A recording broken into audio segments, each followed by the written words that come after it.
thanks for joining me. I'm Carla with Race to Walk, and I am going to be sharing with you my Barnes & Noble Bargain Bin book haul today.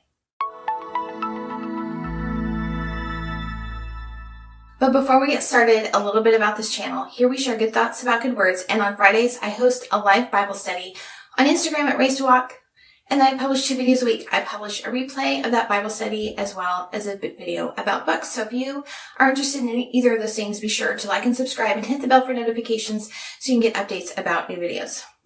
So a little bit about this. Personally, my favorite place to go to find books is at a used bookstore like Half Price Books.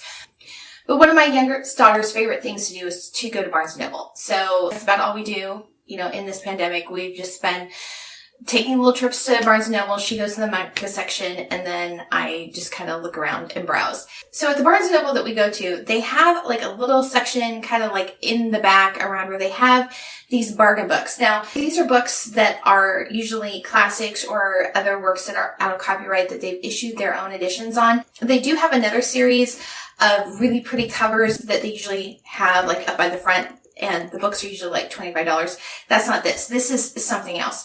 So these books that I'm going to be showing you today, I didn't get these all at once. This has been over a few months, but anyway, I just wanted to share. So the first one I got, and this is actually a book that's on my must read in 2021, is The Iliad and the Odyssey.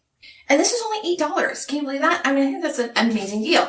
So this one doesn't really, this one isn't illustrated, but I just figure this is a inexpensive book and I won't feel bad about marking it up when I'm reading it. So that's the first one. Now the other one, and again, when we've gone, they've had different books available. So I always just go and look and see what they have.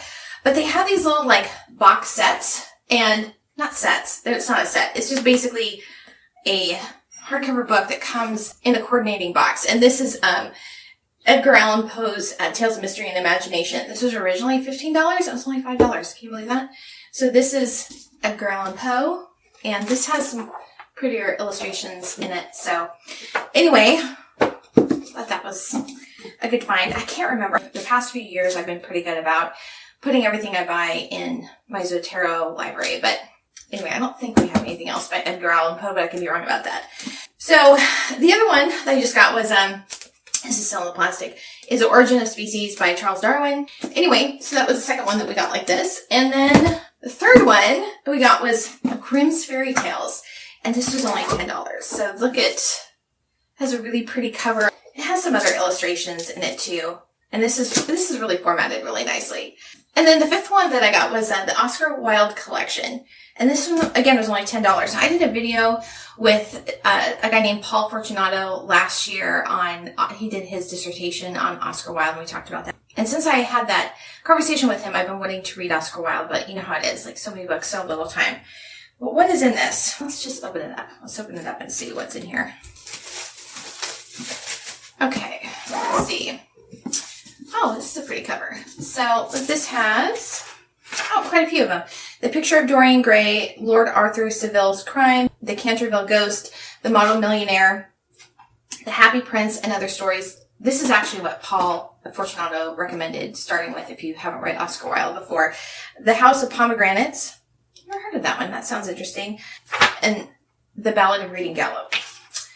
So I might have to move this one up on my reading list. So anyway, so this one was only $10. I think that was a good deal. Now that I'm getting a collection of these, I'm probably going to have to start a section on my bookshelf on just these box editions. But let me know your thoughts. I mean, how would you organize? But they're really different. Normally what I like to do with my books is group it together by book type.